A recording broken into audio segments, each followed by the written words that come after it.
Welcome, everybody, to this first podcast in a long time for New Energy, the podcast of San Diego 350. And we have today with us Joyce Lane, who is a board president. Her pronouns are she, her. Joyce joined the board in 2018. I'm going to read a little bit what we have in our website for her. She served as a team leader on the public policy team for more than 4 years. Joyce has been a member of several other nonprofit boards in San Diego and is passionate in her concern for the planet and doing what she can to make the world a better place. So thank you, Joyce, so much for coming and trying to revamp this podcast with us. Sure. I know that we have plenty of things to talk about right now, but first, we can introduce San Diego 350 again for maybe new people. San Diego 350 is a volunteer-led organization loosely affiliated with 350.org. Within 350.org, there are approximately 400 groups around the world working to address the issue of climate change and climate injustice. And I probably should have let you do that, Joyce, but did you want to introduce yourself, anything that I missed, and anything about San Diego 350? Well, I think you covered everything, and I want to thank you for talking with me today, having me here. I guess, one thing I would like to say is that I think people sometimes wonder about the name 350, like what does that mean? And so human civilization, people evolved and flourished in an environment with less than 350 parts per million of carbon dioxide in the atmosphere. And now I think the latest reading is that there are 419 parts per million. And we're definitely seeing the devastating effects of this increase. So carbon dioxide hasn't been this high for millions of years. We've all seen the impacts also of increased droughts, wildfires, megastorms, and flooding in many communities. Even earlier this year in San Diego, California, which is usually a place of drought, we had a hurricane, and our homeless populations, our unhoused populations, had to be kind of saved so they wouldn't wash away with the storm. And that's very unusual for San Diego. So we're definitely seeing the increase. And so that's why we think it's so important to take some action to reduce our carbon emissions. Yeah, thank you. I always thought that I always thought that 350 was a really smart thing to put, because sometimes the goals of climate change activism can be a little nebulous to people, like they don't know, and so I feel like making it a number was, for me, very smart once you realize what it is, because it is just about measuring, so for me it was just something so specific, but I think I think Anita. Yeah, it's a leader. Also, I think we want to maybe just back up a little bit and say who you are, Maria. That the Maria Rivera. You want to introduce yourself and just say who you are, your volunteer. Yeah.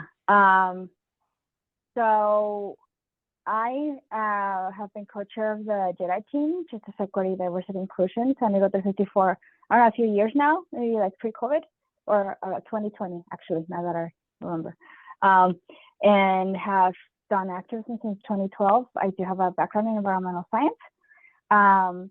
And together with Anita, we kind of wanted to make sure that San Diego 350's podcast has content again. We want the representation and conversations and podcasts to be there. Just bring a little bit of diversity and talks about climate change to that kind of platform, because it does render itself to have good conversations. And I feel like we both feel like this is climate change and diversity, something that deserves to have really good conversations. and especially in San Diego, I feel so we want to share what the organization is doing with people, and that's why we're here. That's why I'm here. Thank you, Anita. Thank you. So I can also mention my name is Anita Martinez, and I'm also a volunteer, and I've been volunteering since about 2020 as well with the Jedi team with SD350, because I felt it was really important, such a huge impact that SD350 was making, and I wanted to be a part of that to help hopefully make changes. This is such important work that you all are doing, and I wanted to be a part of that. And I'm also for a fairly recent board member on SD350. So we are all here doing good work, and I appreciate having both of you here today with us. So back to what is the mission of SD350, Joyce? Can you talk about that? Or did you want to also talk about the PEW Research Center survey and what they indicate? Well, sure. Well, I'll just say that, 2/3 of Americans think that the government is not doing enough to address climate change. And there's really still very little being done at the national level to address the problem. Joe Biden, I think, has done a lot in his presidency, maybe with the Inflation Reduction Act, but there are still people in power who believe, that it's a hoax. And I think those of us who are on the ground know that that's not the case. So our mission, the mission of San Diego 350, is building a movement to prevent the worst impacts of climate change and climate injustice through education and outreach, public policy advocacy, and mobilizing people to take action. And the organization, has been, since its inception in 2011, been led by volunteers. So, and we have a lot of different teams that engage participants in the work. So we have policy teams like transportation, building electrification, a team that works on advancing state legislation to help with the issue of climate change, to address it. We have a food and soil team that looks at, agriculture and our food systems and how those things contribute to climate change and what we can do to make things better. We also have a lot of climate action plans and renewable energy.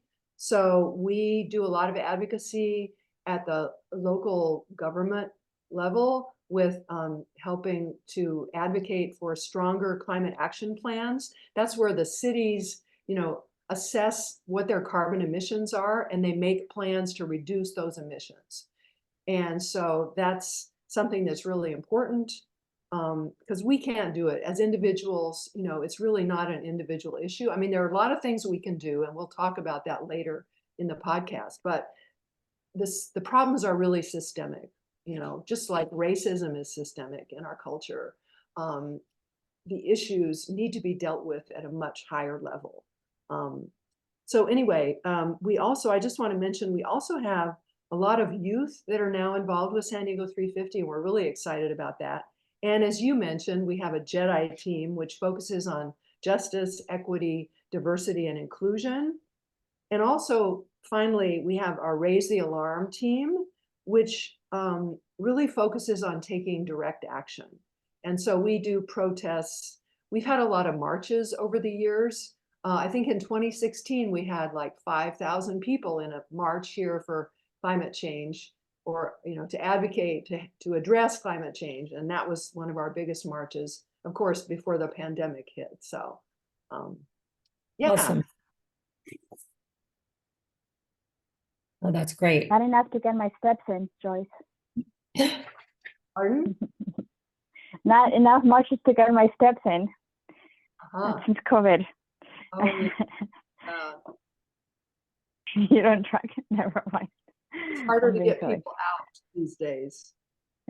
Yeah. It is harder now. True.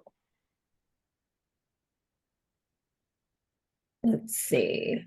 So did you want to talk about the priorities that that SD350 has going on right now? Or maybe tell us a little bit about some of the teams. I know you mentioned Well, over. Go I ahead. think, actually, I think, I don't know if we want to go a little bit deeper into the theory of change. We don't have to. You may have already captured that, but Yeah, I can but just, I can touch on that a little bit, mhm. that theory of change, because I mean, it's really that, you know, governments and corporations are not going to be taking the necessary action to reduce the effect of climate change and climate injustice on their own. I mean, people have been talking about the issue of climate change since the 1980s. You know, Bill McKibben was writing about it. And we're still not seeing action by corporations or the government at the highest levels. They're pushing back. I think they're being heavily lobbied by oil and gas industry, and they're not taking the action that we need, that we know that we need to survive. You know, that our children need, that the planet needs to survive. And so, an organized movement like San Diego 350 is really rooted in people power and the need for us to build up a social and political pressure to force change, um, so that we can, you know, find solutions. But the government and the corporations are clearly not going to do it on their own.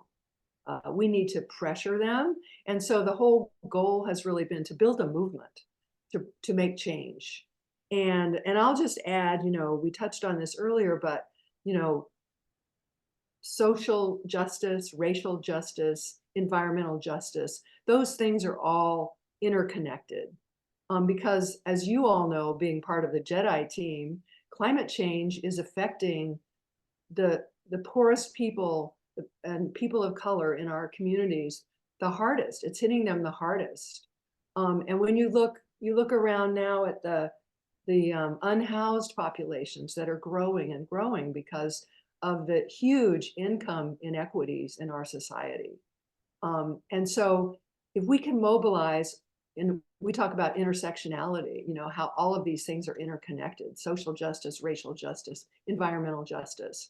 If we can get all of those groups working together, because our issues really do overlap. If we can all work together, then we have a chance of developing a huge social movement, to fight and to push for the changes that we need. Thank you, Joyce. And I kind of want to let that breathe a little bit, but it's a lot, you know, sometimes, you know, it is something that's very, you know, dear to my heart, of course. And seeing, I think, just in the time, you know, since I really started knowing about this, maybe late in high school, you know, the evolution of environmentalism and, you know, the movement really, just in these 2 decades, has really made me feel so hopeful for the future, because I really think that it's now about, you know, embracing everyone and kind of making it about our daily lives and how we survive, and our food and our water and all those things. I think are just,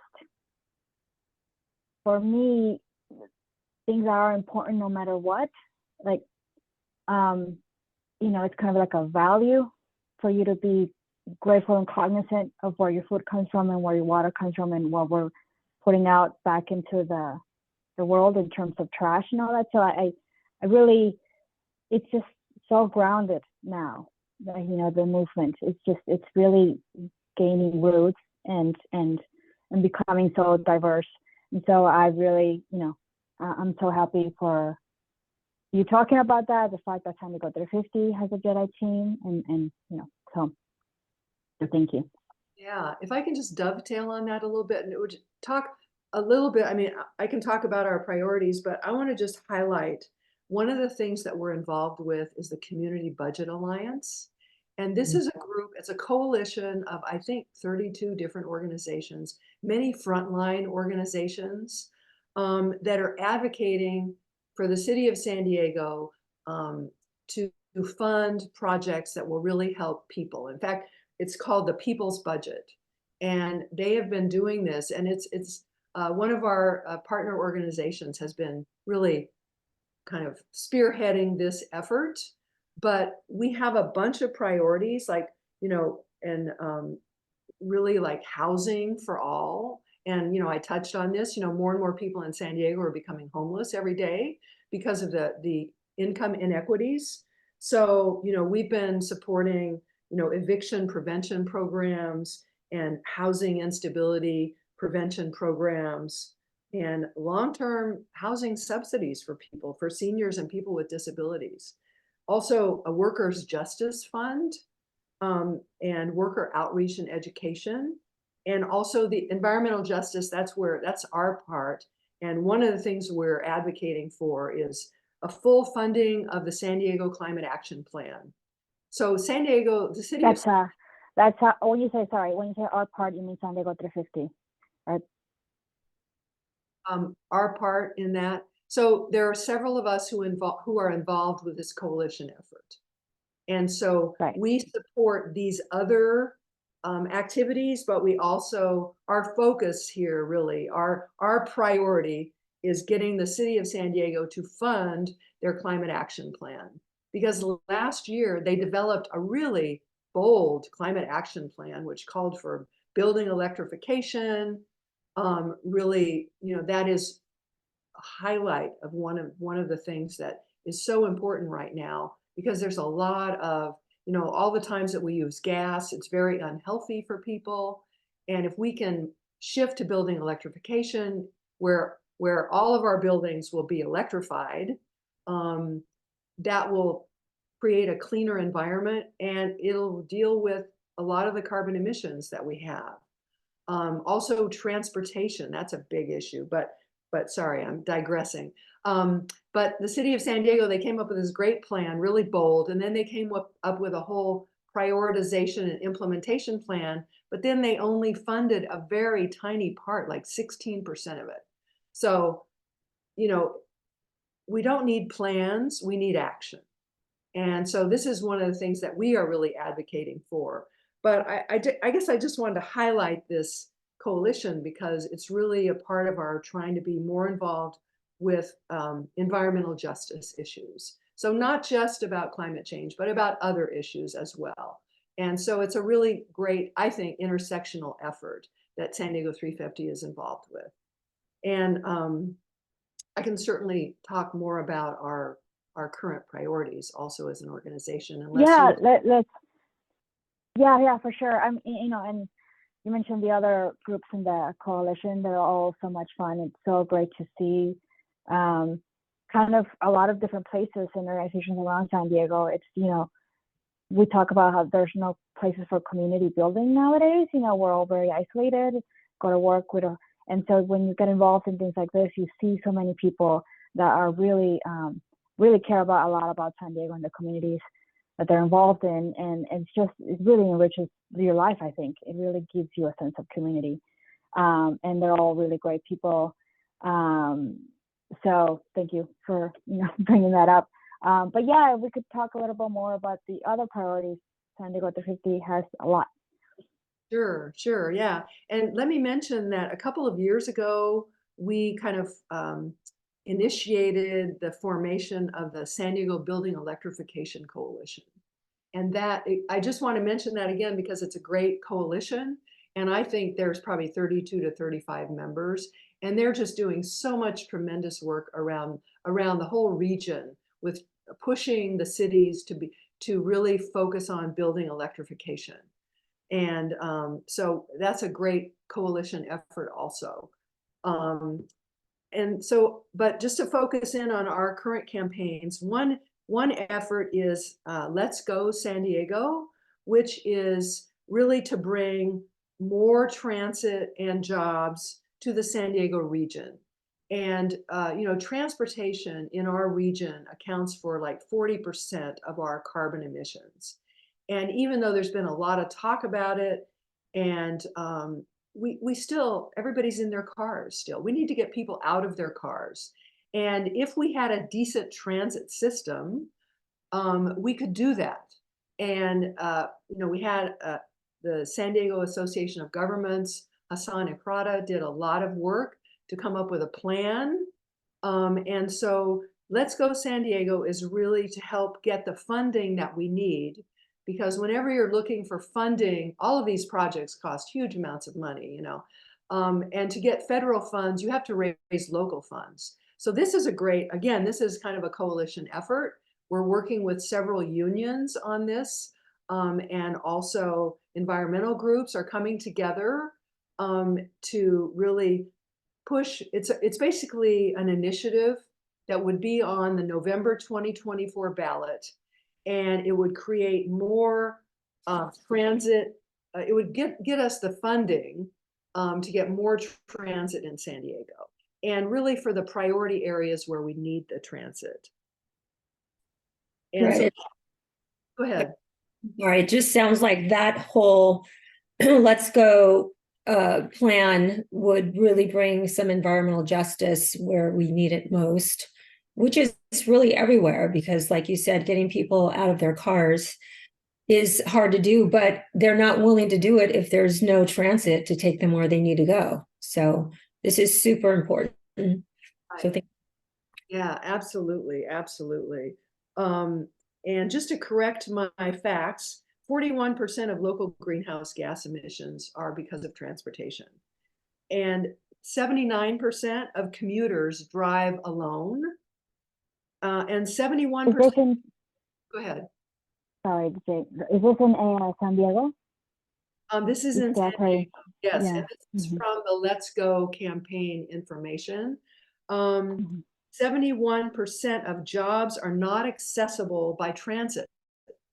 So when you think about the people who don't have cars, if they don't have a car and they can't get to a job, or they take transit and right now there is no connected transit. So maybe you have to take a bus, and then you have to take the trolley or whatever. And instead of taking you 20 minutes to get to a job, it'll take you an hour or maybe 2 hours.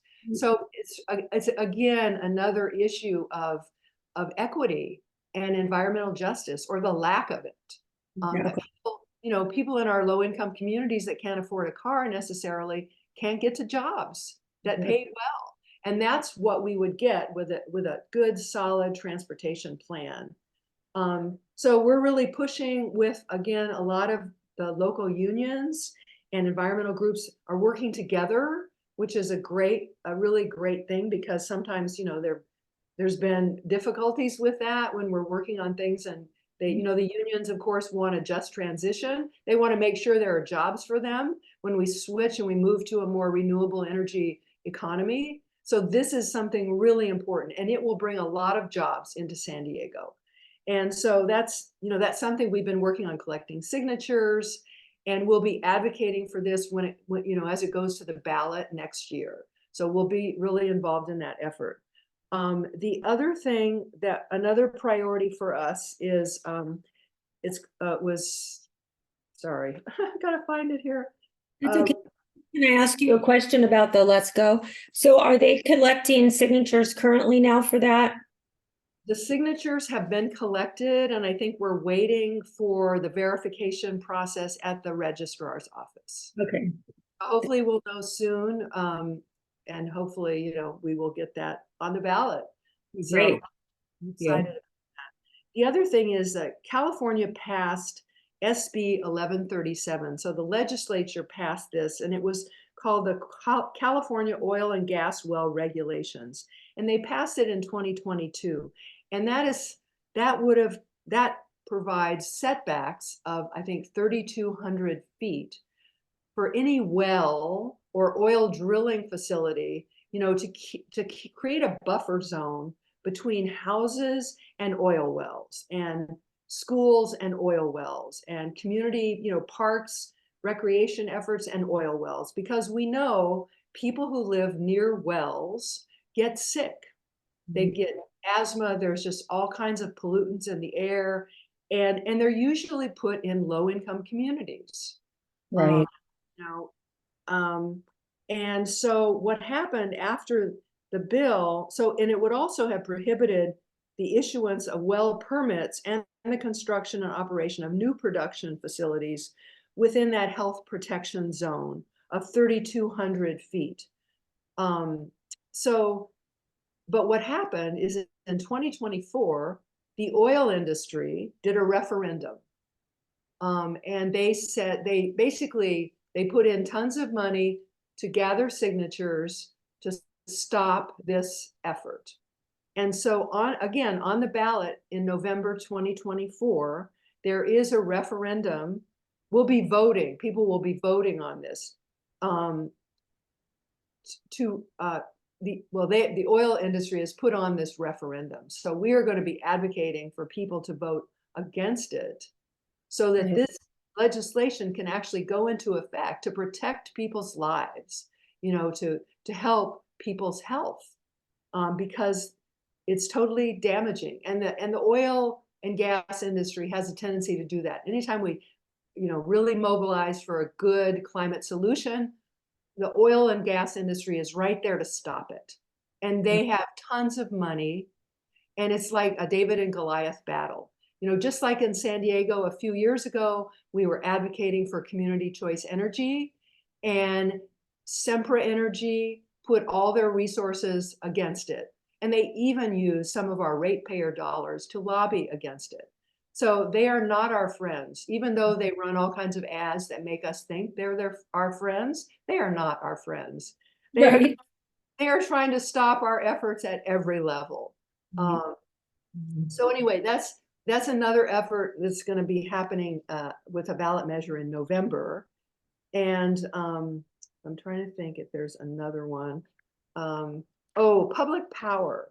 So just like a few years ago, we advocated for community choice energy, public power would finally get rid of this monopoly that we have of San Diego Gas and Electric, which charges the highest rates in the country and advocates against clean energy at every level. And so there is a new effort. We actually have a team within San Diego 350 that is now advocating for public power in San Diego. And so this is where, and this again is another big effort, and we're trying to gather signatures to put this issue on the ballot so the voters can decide, again, in November 2024, whether the city would be in the city of San Diego. I should clarify that. And it would be for them to be able to buy the poles and the wires, all of the infrastructure that is currently owned by San Diego Gas and Electric. And it would not be for profit. Some of the SDG&E big execs right now make like $26 million a year. That's their salary. Well, so what would happen if that went away and it was a nonprofit, where they didn't have to make that kind of money? Then our utility bills could be less. There are, I think, 25% of people today cannot afford their utility bills. And again, this is an environmental justice issue. Who is this affecting the most? The low income, probably people of color in the city of San Diego, are not able to pay their bills. Because again, we go back to this huge discrepancy in salaries and jobs in San Diego. And so the people at the lowest end are the ones who are being hurt the most. Yeah. Do you know are they currently gathering signatures for this yet? They are currently, yes. We had a kickoff event last week. Was it last week? Maybe it's 2 weeks. Something like that. I know. 2 weeks ago. We had a big kickoff event, and I'm sure that they are looking for more people to help circulate, because this is going to be an all volunteer effort, which, it takes a lot. I'm sorry, I don't know exactly off the top how many signatures, but it's a huge number. I think it's over 100,000 signatures that we need to get this on the ballot.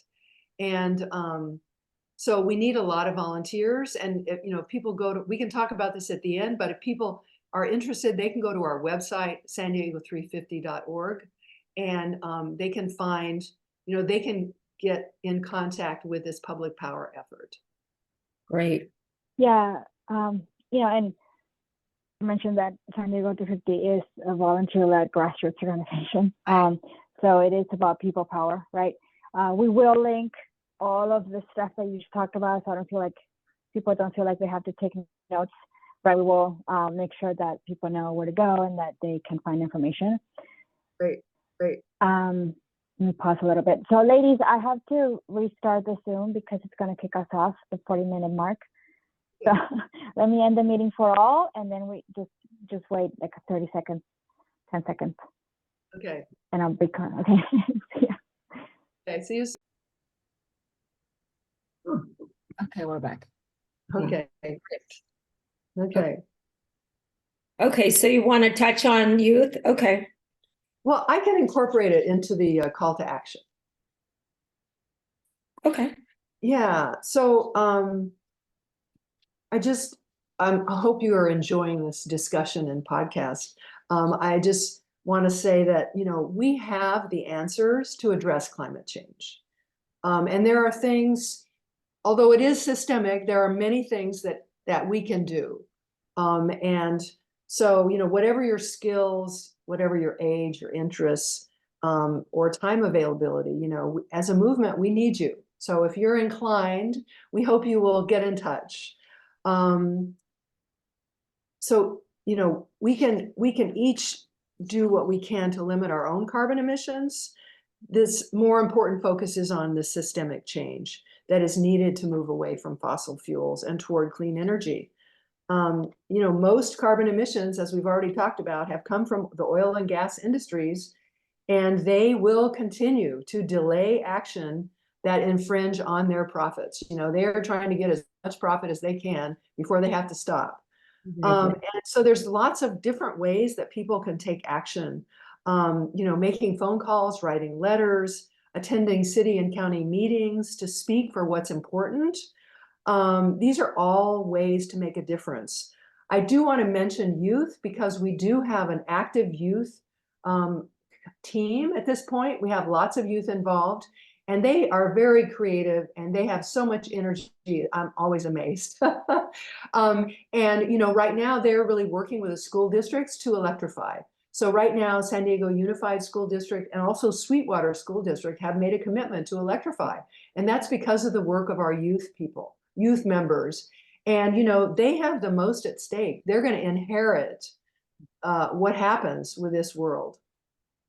So I just want to let people know, if you're a young person and you're concerned, this is a great way to get involved because, at least in my own experience, sometimes you feel a little hopeless or, there's a sense of despair. You don't hear the good news about what's happening in the world. But when you get involved with a movement and we're all working together and we're all doing our little piece, then we can do amazing things. And it really gives you a sense of agency, like I can do something. And it gives you a sense of power. And that is so important right now because there's so many ways in which we don't feel powerful.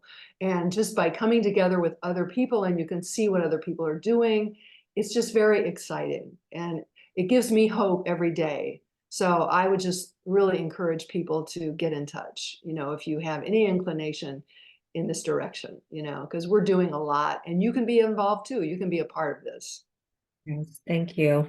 And just having that sense of hope is huge, because you might think you're just one person, but one person can do a lot. So I appreciate that. Yeah, absolutely. Yeah.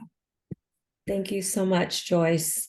We talk a little bit about the time commitment because I know that we've all been involved for a while. So we see that really the only people that have time or maybe make the time, it is either high school, especially in San Diego, because I don't, I feel like college years in San Diego, it's not as active as in maybe in other cities.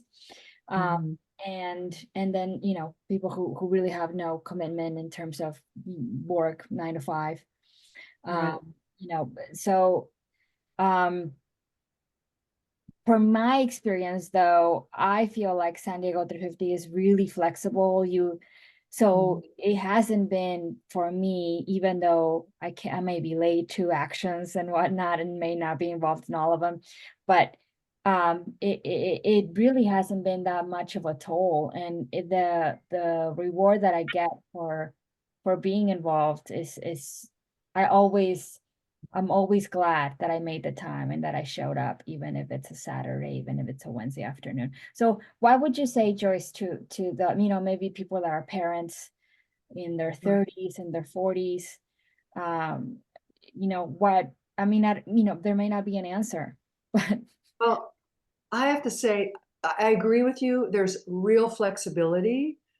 Sometimes it's a matter of calling into a meeting, and we don't have a set requirement. Like some organizations say you have to commit, once a week or once a month. We're really flexible. So I think that really helps people.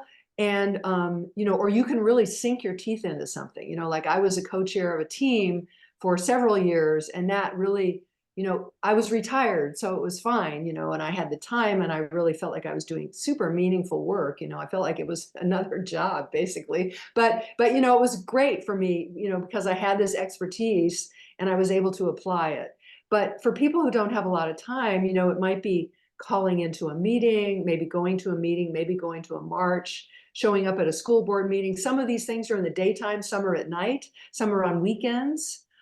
So there's a huge range of possibilities, and we really, we appreciate anything that someone has to offer.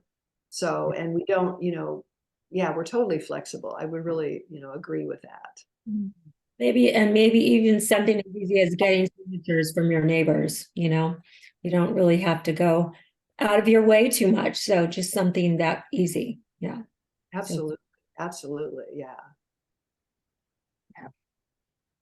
The revolution is happening anyway, right? But right. So I don't know if you ladies have anything else to add. We can kind of say that this is the start of a conversation. We'll probably have Joyce back because she's so great and she's involved in everything. But people from Jedi team, the youth team, hopefully will join us. Yeah, maybe some other organizations as well. All of the ones that you've actually mentioned that are working with, that SD350 works with, it would be great to hear from them as well. So we appreciate all the work that you're doing, Joyce. It's been great having a conversation with you and learning all the things that SD350 is doing currently and will be doing in the future. So thank you. You're the greatest, Joy. Thank you so much. Yeah, thank you for having me. I appreciate it. I enjoyed the conversation. That was great. Yeah. Hopefully people will volunteer and get in touch with you. Yep. Okay. Great. Right, so, bye, everyone. Bye. Bye. Thank you.